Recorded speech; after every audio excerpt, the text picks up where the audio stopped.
bienvenue à tous. Voici les titres de ce journal.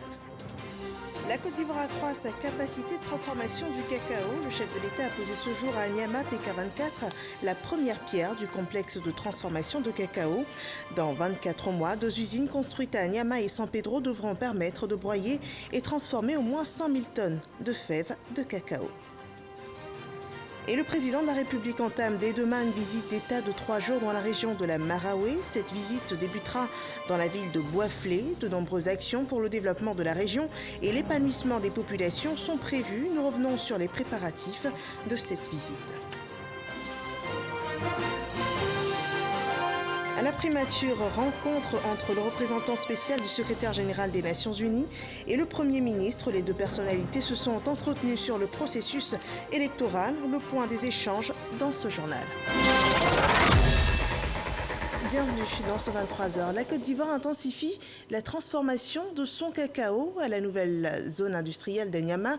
Ce 22 septembre, la première pierre du complexe industriel de transformation du cacao a été posée par le chef de l'État, Alassane Ouattara.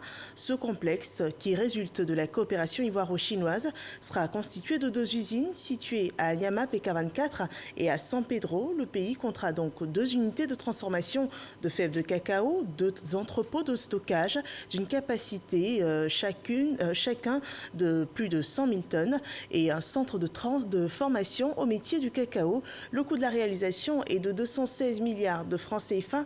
Le point de Jérôme Kofi Abola. «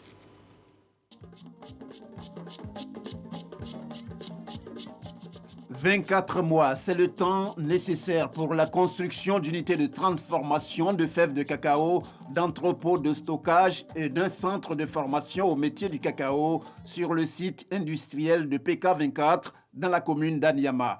Le président de la République, Alassane Ouattara, présent sur le site ce mardi, a présidé la cérémonie de pose de première pierre. L'initiative du projet de réalisation de ces unités est du Conseil Café Cacao. C'est une grande fierté d'être l'un des acteurs, sous votre leadership, de la réalisation de ces infrastructures qui viendront s'ajouter aux nombreuses réalisations de votre programme de développement visible à travers la Côte d'Ivoire. Excellent Monsieur le Président de la République, en quoi consiste notre projet? Ici, nous sommes sur le site de Transcao Industrie, site de Yopougon. Le projet porte sur 3 axes. 2 usines de transformation de cacao, dont l'une à Abidjan et l'autre à San Pedro. La construction de 2 entrepôts de stockage d'une capacité de 300 000 tonnes, dont 140 000 à Abidjan et 160 000 tonnes à San Pedro. Enfin, le 3e volet, la construction d'un centre de formation au métier du cacao sur le site d'Abidjan. Pour le ministre de l'Agriculture et du Développement rural, cette initiative s'inscrit dans la vision du président de la République, Alassane Ouattara, qui consiste à toujours faire des heureux. Excellence, Monsieur le Président, le monde agricole est heureux et fier de l'intérêt et de l'attention toujours grandissante que vous lui manifestez. Oui, nous sommes heureux et fiers de tous les efforts, de toutes les initiatives et de tous les sacrifices que vous consentez pour assurer, en dépit des caprices parfois préjudiciables du marché international, un juste revenu aux producteurs de cacao et aussi promouvoir le plein épanouissement des opérateurs d'un secteur qui vous tient particulièrement à cœur. La réforme mise en place en 2012 a permis de traiter, entre autres, l'épineuse question de la transformation de nos matières premières.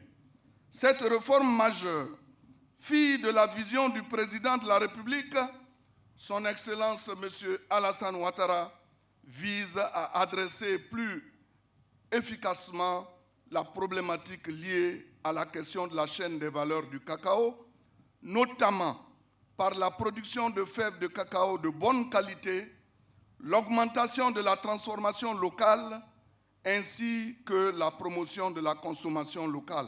Après avoir procédé à la pose de la première pierre, le président de la République s'est félicité quant aux nombreuses opportunités, notamment d'emploi, qu'il y a au bout de ce projet. Grâce à ce projet, nous allons aller vers l'obtention dans 2-3 ans de 1 million de tonnes de transformation, ce qui est vraiment excellent. Ça veut dire des emplois pour les Ivoiriens. Et ceci est très important et ça veut dire aussi des recettes pour le budget de l'État. Et je peux vous dire que l'année prochaine, la croissance économique, qui cette année sera entre 1,5 et 2%, ce qui est un miracle, parce que la plupart des grands pays, que ce soit en Europe ou en Amérique, sont en récession. Mais nous n'allons pas être en récession. Nous aurons un taux de croissance positif, entre 1,5 et 2%. Et surtout l'année prochaine, des projets de ce genre nous permettront d'atteindre un taux de croissance de 8%, ce qui veut dire que c'est un projet essentiel, non seulement pour la croissance économique, pour les exportations, pour les investissements, pour l'emploi, évidemment, pour l'industrialisation de la Côte d'Ivoire. S'agissant des 2 unités de transformation de fèves de cacao, chacune a une capacité de production de 50 000 tonnes. Le coût de l'ensemble du projet s'élève à 216 milliards de francs CFA. C'est grâce à la coopération entre la Côte d'Ivoire et la Chine que ce projet va voir le jour. Un projet prometteur pour la Côte d'Ivoire. Le représentant spécial du secrétaire général des Nations Unies pour l'Afrique de l'Ouest et le Sahel rencontrait ce mardi le Premier ministre, tout comme lors de son échange avec le chef de l'État. Il a été abordé des questions liées au processus électoral, suivant ce compte-rendu de Abdoulaye Koné. Après son audience avec le chef de l'État, ses rencontres avec la Commission électorale indépendante et le Conseil constitutionnel, Mohamed Ibn Chambas a échangé mardi avec le Premier ministre Ahmed Bakayoko. Ma visite en Côte d'Ivoire s'inscrit dans le cadre de l'accompagnement des Nations Unies pour l'organisation d'une élection présidentielle pacifique, inclusive, transparente et crédible. En dehors de l'engagement des Nations Unies à accompagner le processus électoral en Côte d'Ivoire, l'émissaire de l'ONU vient appuyer les efforts déjà menés par le chef du gouvernement. Les Nations Unies sont d'avis que la concertation entre les acteurs politiques favorise la mise en place d'un environnement propice qui est nécessaire à l'organisation d'une élection pacifique, inclusive et crédible en Côte d'Ivoire. Conformément à son chronogramme d'action en Côte d'Ivoire, Mohamed Ibn Chambas va aussi rencontrer les différents candidats à l'élection présidentielle et les partis politiques. Et après le passage à la primature, le représentant des Nations Unies était à la ACA, la Haute Autorité de la Communication Audiovisuelle. Là-bas, il y a également les échanges ont porté sur l'élection présidentielle et spécifiquement sur la couverture médiatique et l'action de la ACA. Le président de l'institution, Maître René Bourgoin, a assuré ses hôtes d'une couverture médiatique équitable pour tous les candidats au cours de cette échéance du mois d'octobre 2020. Et pour une période électorale apaisée, Kouadio Konan-Bertin dit qu'AKB condamne l'appel aux manifestations illégitimes. Un message transmis à la presse ce mardi par sa porte-parole. Cet appel à la paix de ce candidat à l'élection présidentielle du 31 octobre prochain est rapporté par Jean-Marc Djadji. Simone Ayeri, la porte-parole du candidat indépendant Kouadio Konan-Bertin, a rencontré la presse nationale et s'est prononcée sur l'actualité sociopolitique. Elle condamne l'appel à la désobéissance civile et les manifestations lancées par les groupements et partis politiques de l'opposition. Nous estimons que toute situation politique, quelle qu'elle soit, doit se négocier dans le dialogue. Et donc, cet appel à la désobéissance, s'il devait se solder par des victimes parmi le peuple ivoirien, ne peut pas être pour nous une réponse à la question politique. Nul n'a le monopole de la violence et espérer sortir grandi de cette violence. Simone Aïri, au nom de son leader, invite le gouvernement et la plateforme de l'opposition à la table des négociations et au dialogue pour des élections apaisées. Nous lançons également le même appel à l'opposition pour qu'en toute responsabilité, nous puissions nous parler pour le bien des enfants de notre pays. L'investiture du candidat indépendant Kwadio Konan-Bertin est prévue pour le dimanche 4 octobre 2020 au Palais de la Culture de Treichville. Le RHDP s'est aussi prononcé sur l'appel aux manifestations lancé par les groupements et partis politiques de l'opposition. La déclaration du RHDP est résumée par Herman Kivé. Adama Big Togo, directeur exécutif du RHDP, ce mardi 22 septembre 2020, face à la presse nationale et internationale. Nous ne pouvons pas accepter qu'une opposition qui est caractérisée par l'échec, qui pendant 20 ans n'a rien apporté à la Côte d'Ivoire, se permette d'agresser le président Alassane Ouattara. Les récentes sorties effectuées par l'opposition politique ivoirienne ne sont pas du tout appréciées. Nous voudrons dire au président Bédié, jusque-là, le président Alassane Ouattara l'a toujours respecté. À aucun moment, de par son éducation, de par ses principes, de par l'éthique qu'il apporte à la politique, il n'a jamais eu de manquement vis-à-vis du président Bédié. À sa suite, certains qui de Paris aussi se permettent de l'attaquer, de parler d'Alassane Ouattara. La récréation est terminée. En réaction à ces sorties, le parti, dans un communiqué lu par le porte-parole principal du RHDP, Kobena Kwasi Adjoumani, livre ses positions. Le RHDP condamne avec force et sans réserve les sorties hasardeuses ainsi que les propos irresponsables de M. Konan Bédié, de surcroît ancien chef d'État, qui multiplie les déclarations incendiaires, verse dans la provocation inutile, défie les institutions de la République, incite à la haine et à la violence politique. Le RHDP informe l'opinion nationale et internationale qu'il tiendra pour responsables toutes celles et tous ceux qui s'adonnent à des appels à la haine, à la violence et à l'instauration d'un climat de chaos en cas de trouble de l'ordre public.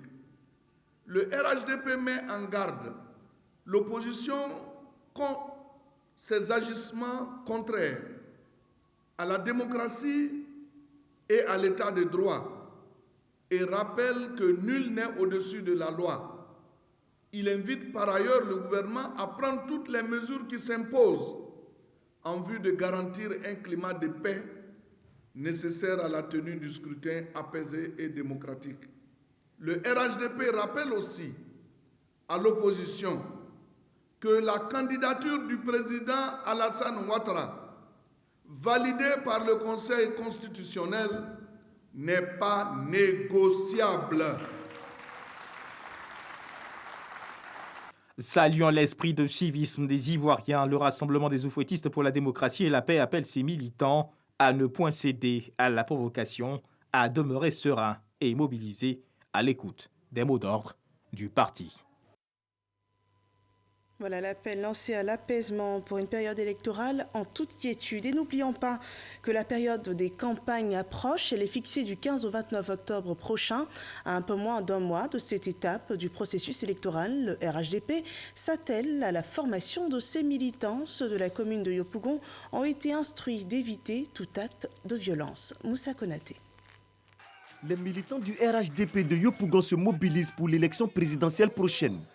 Le député Ziedaouda Koulibaly bat le rappel des troupes pour la victoire du candidat du RHDP. Nous avons décidé d'apporter à l'organisation du RHDP à Yopougon 2000 comités locaux de campagne. Est-ce que je peux compter sur vous? Une mobilisation des militants du RHDP de Yopougon, soutenue par le maire Gilbert Kafana Koni et le ministre-gouverneur Robert Begré-Mambi. Ces cadres du RHDP appellent les populations à tourner le dos à la violence. Les femmes, est-ce que vous voulez la violence dans le pays? Les jeunes, est-ce que vous voulez les palabres dans le pays? Je suis venu pour vous demander pardon à Yopougon ici. Dites aux jeunes, brûlez les voitures, barrez la route, attaquez les policiers, faites des palabres aux pauvres femmes qui sont dans les marchés et qui vendent. Les empêcher d'avoir leur argent, ce n'est pas bon. Si nous voulons continuer à monter, à créer davantage d'emplois, à faire davantage de routes, à construire davantage d'universités, d'écoles pour nos enfants, il faut éviter de retomber dans ces palabres politiciennes. Les associations de jeunesse et des femmes se sont engagées à se mobiliser pour participer massivement au scrutin du 31 octobre 2020. Le candidat à la présidentielle 2020, Pascal Afine-Guessant, a tenu une conférence de presse également pour parler des sujets qui animent l'actualité politique de l'opposition, notamment la candidature du président Alassane Ouattara, le Conseil constitutionnel et la réforme de la CEI. Dans ses propos, le président du Front populaire ivoirien insiste sur son engagement pour la mise en place d'un cadre juridique et institutionnel en vue d'une élection juste et transparente. Afine-Guessant affirme avoir une convergence de vues avec la plateforme de l'opposition à laquelle il appartient. À cet effet, il appelle à l'union sacrée de toute l'opposition ivoirienne. Nous passons à un autre sujet à présent. La 31e visite d'État s'ouvre demain. Le président de la République, Alassane Ouattara, sera dans la région de la Maraoué jusqu'au 26 octobre prochain. Jusqu'au 26 septembre prochain, à moins de 24 heures, la région est prête à recevoir le chef de l'État après une grosse période de préparation, que ce soit au niveau des infrastructures ou de la mobilisation des populations. On voit cela avec Kader Sogodogo. Alassane Ouattara en visite d'État dans la région de la Maraoué. Le compte à rebours a commencé. Dans moins de 24 heures, le président de la République sera dans la région. Il est perçu comme l'acteur majeur de l'événement. Epiphane Zorobi Balo, secrétaire d'État au renforcement des capacités, cadre de la région et fils de Saint-Fra, est sur le terrain pour la réussite de ce qui semble être une grande première dans la région. C'est la première fois que notre région va accueillir un président de la République dans le cadre d'une visite d'État. La visite d'État du président de la République est précédée d'infrastructures, de travaux importants.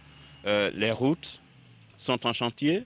Les projets d'électrification, d'extension du réseau électrique sont en cours en ce moment. Les villes de Boisflé, de Zionoula et de Saint-Fra sont en train de se revêtir de leurs plus beaux habits pour recevoir un fils de la Maraoué, pour recevoir Alassane Ouattara, président de la République. C'est main dans la main que les fils de la région entendent marquer l'événement. La seule présence du président de la République ici, sur nos terres, est déjà un facteur important de mobilisation. La seule perspective de voir la Première Dame, d'écouter la Première Dame, de parler avec la Première Dame, c'est déjà un facteur important de mobilisation pour nos populations, pour nos jeunes. Et aussi, nous disons merci au président déjà parce que depuis un certain temps, il y a des maternités qui sont en train d'être construites dans plusieurs villages du département Yaoukro, Manoufla et autres. Donc nous ne pouvons qu'être heureux et la population attend le 24 pour dire merci au président. En attendant l'arrivée du premier des Ivoiriens, de nombreux travaux sont en cours à Saint-Fra, Boisflé et Zionoula. Des travaux qui ont pour nom bitumage, extension du réseau électrique et hydraulique, pour ne citer que cela. Voilà, le président de la République sera bien dans la région de la Maraoué du 23 au 26 septembre prochain et les premières heures de cette visite seront marquées par la mise sous tension du village de Nguetakro par le chef de l'État. En attendant la lumière, les autochtones de ce village, situé à 8 km de Boisflé, jubilent l'impatience. Mahama Traoré. Nguetakro, un village de 1500 habitants situé à la périphérie de la ville de Boisflé. Dans le calme de cette matinée du mardi, quelques coups de tabac se font entendre. Dans presque tous les ménages du village, on s'attelle aux derniers travaux de branchement et d'installation électrique, signe que Nguetakro, village fondé en 1920, s'impatientait de bénéficier enfin du courant électrique. Ça fait 100 ans que nous existons et depuis ce temps-là, même pas de route, pas de courant aussi. Le président Alassane Ouattara nous a fait voir le jour. C'est un sentiment déjà pour nous. Le président même a pensé à nous pour venir nous donner ce courant-là. Sinon, on n'a jamais fait de démarche pour avoir le courant. Depuis la niche qui habite son compteur d'électricité, Boris suit avec attention les travaux devant électrifier son logement. Cette maison en terre battue, il l'habite depuis une dizaine d'années avec sa famille. Dès l'avènement du courant, ce chef de famille entend s'équiper de quelques commodités. Bon, la première chose, c'est un ventilateur. La deuxième, c'est une télévision pour mettre à l'aise à ma femme et mes enfants. Williams est un autre heureux que fera l'électricité en Ngatakro. Lui n'entend pas seulement satisfaire sa famille. Dès qu'on installe le courant, je crois que je vais ouvrir mon bistrot. Voilà, je l'ai déjà commencé. Je crois que égayer mes clients, mettre la musique. Et pour une première fois, on a la lumière, avec un ventilateur, ça va arranger les enfants. Surtout qu'il y a les moustiques et la famille même tout entière. Ngatakro compte déjà une centaine de compteurs de courant en cours d'installation. Tous seront fonctionnels lorsque le chef de l'État mettra le village sous tension ce mercredi. Voilà une visite d'État que vous pourrez suivre en direct de nos antennes RTI. Une autre action sociale à Grand-Bassam, des familles défavorisées reçoivent le soutien de mécènes. Un appui financier leur a apporté et 2000 élèves reçoivent des kits scolaires. Le groupe scolaire phare de Grand-Bassam a lui été entièrement réhabilité et équipé en matériel didactique de dernière génération. Mamadou Kouassi. Voici le nouveau visage du groupe scolaire phare de la ville de Grand-Bassam. L'école centenaire a fait peau neuve et est équipée en matériel didactique, avec des tables bancs et de la lumière dans les salles de classe. Le maître d'œuvre de ce projet est Ibrahim Magassa, fils de la région du Sud-Komoué et ancien élève de cet établissement scolaire. Notre école renaît de ses cendres. Papa Ibrahim Magassa, vous nous avez redonné le goût de l'apprentissage avec des tables bancs confortables et très modernes. Quant à la cour de l'école, c'est simplement sublime car désormais nous avons un espace pour notre développement psychomoteur. En plus des infrastructures, le donateur remet des kits scolaires à 2000 enfants démunis de la commune de Grand-Bassam. À cela s'ajoute du matériel informatique aux 3 écoles de ce groupe scolaire. Il s'agit pour cet opérateur économique d'accompagner le président de la République, Alassane Ouattara, dans sa vision d'une école de qualité. Les meilleurs élèves de ces 3 écoles primaires ont été distingués. Occasion pour le représentant de la famille d'Aliko Dangote, le milliardaire nigérien, invité spécial de la cérémonie. Et je voudrais dire à chacun des enfants ici, filles ou garçons, que si vous étudiez, si vous vous donnez, vous pouvez devenir qui vous voulez.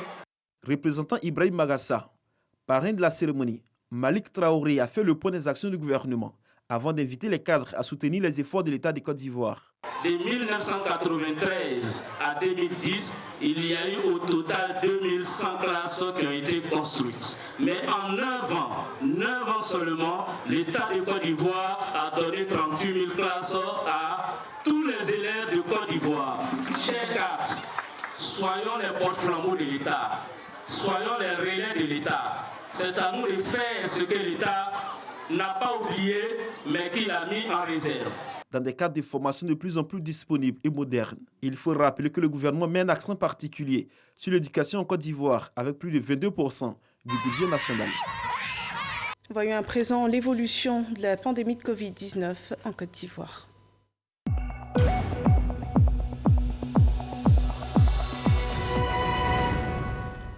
Le ministère de la Santé et de l'Hygiène publique a enregistré ce jour 16 nouveaux cas de Covid-19 sur 546 échantillons prélevés. 52 nouvelles guérisons sont annoncées à cette date du 22 septembre. La Côte d'Ivoire compte 19 343 cas confirmés, dont 18 682 personnes guéries, 120 décès et 541 cas actifs. Le monde est toujours à la recherche de remèdes pour éradiquer ce virus et les Nations Unies ont annoncé par la voix de l'OMS que 64 pays riches avaient déjà adhéré à son dispositif COVAX d'accès au vaccin contre le Covid-19. Le secrétaire général Antonio Guterres souhaite que les 193 pays membres des Nations Unies s'engagent à un accès équitable. Si cela se réalise, plus de 90 pays à revenus faibles ou moyens devraient rejoindre le dispositif. L'objectif, c'est de disposer de 2 milliards de doses de vaccins d'ici la fin 2021, tandis que l'OMS commence à signer des accords avec les laboratoires. Il faudra que les pays membres du COVAX honorent leur engagement. Et pour l'instant, l'ONU n'a reçu que 3 milliards de dollars sur les 38 milliards demandés. En Côte d'Ivoire, dans la région du Ourodougou, les femmes de Gbemazo sont initiées à l'entrepreneuriat. Une séance de formation a été organisée par les cadres de la localité pour faire profiter à ces femmes des potentialités de leur région dans le domaine de l'agriculture et du commerce. Charles Tatou. Toutes les conditions réunies, Gbemazo, dans la région du Ourodougou, peut désormais fonctionner comme une petite ville. Les cadres de ce village œuvrent donc pour permettre aux femmes rurales et aux jeunes de la localité, puis à ceux des villages satellites, Kondogo et Karaba, de profiter des potentialités que possèdent leurs localités respectives dans les domaines de l'agriculture et du commerce. C'est le sens de cette formation dispensée par des spécialistes des questions de l'entrepreneuriat en milieu rural. Des équipes de formateurs venus des ministères en charge de la femme, de la famille et de l'enfant, puis de la promotion de la jeunesse et de l'emploi. Pour Bakari Sanogo, cadre du village, l'objectif visé reste l'autonomisation des femmes et des jeunes. Le Premier ministre Ahmed Bakayoko nous a instruit de suivre de près la mise en œuvre du programme qui entre dans le cadre du programme social du gouvernement parce que touchant à la femme et à la jeunesse à travers des outils comme ceux développés par l'emploi jeune et aussi par tous les dispositifs d'autonomisation de la femme. Ce n'est pas parce qu'elles sont en milieu rural qu'elles ne sont pas des entrepreneurs. Leur faire savoir qu'elles peuvent gagner gros à partir de ce qu'elles font. Mais tout ça doit être fait dans une bonne structuration. Femmes rurales et jeunes, eux, s'engagent à se regrouper en coopérative. Je n'ai pas suffisamment d'argent pour faire le commerce. Je prends à Kani, ça ne me suffit pas. Si c'est à Abidjan, allez prendre à Abidjan directement, là c'est bon. Mon souhait est qu'il y ait beaucoup de projets vers le village, parce que je suis dans le bâtiment. La formation est à l'actif de la mutuelle Action pour le développement de Gbemazo, une mutuelle à pied d'œuvre pour le développement du village et du bien-être de ses habitants. L'état de l'environnement marin de la Côte d'Ivoire est soumis à une étude régionale pour une meilleure politique de gestion. Un rapport produit après inspection de l'environnement marin et côtier est analysé au cours d'un atelier suivant ce compte-rendu de Michel Mambo. Connaître l'état de santé de l'environnement marin et côtier de la Côte d'Ivoire et lui apporter, si besoin est, le traitement adéquat. Objectif clairement défini par le ministère de l'Environnement et du Développement durable qui entend se donner les moyens d'exploiter au mieux les nombreuses potentialités qu'offre le littoral ivoirien. Pour ce faire, il faudra lui garantir une bonne santé, ce qui justifie le JAMA, projet de gestion intégré de l'aire marine et côtière d'Abidjan-Assini, piloté par le CIAPOL. Mais avant son exécution, un premier rapport est passé au peigne fin. Il s'agit d'un processus de validation de ce rapport, d'abord des prévalidations au niveau des régions côtières et du littoral ivoirien, et ensuite une validation nationale qui va se faire également. Il y a des actions qui sont menées sur cet espace-là, en termes d'infrastructures touristiques, en termes d'activités agricoles, mais il est question de voir quelles sont les synergies d'action qui peuvent être menées. Après donc l'état des lieux qui est fait, il est question de voir aussi quelles sont les actions qui peuvent être menées dans l'avenir tout en préservant cet espace-là et en continuant à développer les activités économiques. En Côte d'Ivoire, le milieu marin est sans nul doute un des piliers de l'économie. Ce processus d'évaluation qui va s'étendre sur tout le littoral devra tout en améliorant l'état général des milieux marins et côtiers de la Côte d'Ivoire, assurer l'équilibre économique du pays. Hors de la Côte d'Ivoire, le Mali célèbre ce jour le 60e anniversaire de son indépendance, un mois après le coup d'État du 18 août dernier qui a renversé l'ex-président Ibeka et au lendemain de la désignation de l'ex-ministre de la Défense Bandao au poste de président de la transition. La cérémonie des 60 ans d'indépendance du Mali a été plutôt sobre, le pays encore sous les sanctions de la CEDEAO. Le chef de la junte, le colonel Assimi Goïta, a saisi l'occasion pour appeler la CEDEAO à lever l'embargo pour le bonheur et l'épanouissement des Maliens. Notons que depuis la déclaration de son indépendance, le Mali a connu 3 rébellions armées et 4 coups d'État. C'est la fin de cette édition. Merci de nous avoir suivis. Rendez-vous demain pour un autre journal. Portez-vous bien.